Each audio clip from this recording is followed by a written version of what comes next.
วันนี้บุญคุณของแม่ยิ่งใหญ่เนื้อกว่าปาตะพีแม่สูงส่งศักดิ์ศรีลูกพ่อมีวันเริ่มพระคุ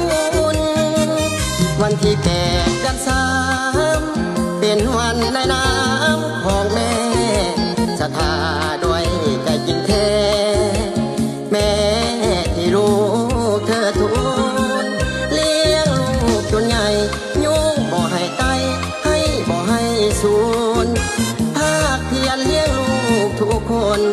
บ่เคยบ่นกับคำว่าท้อวันนี้เป็นวันที่ลูกทบทวนความจ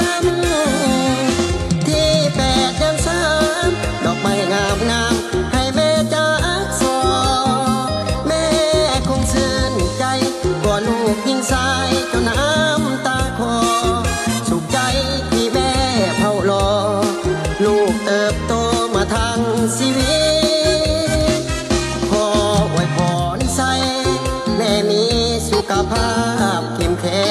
งพอจงอยู่ดีมีแห้งเป็นหุ่มโพใสเหมือนดังใจคิดสิ่งที่แม่หวังแม่ให้ความหวังแม่แน่ละมีแม่คือผู้ให้ชีวิตแม่คือ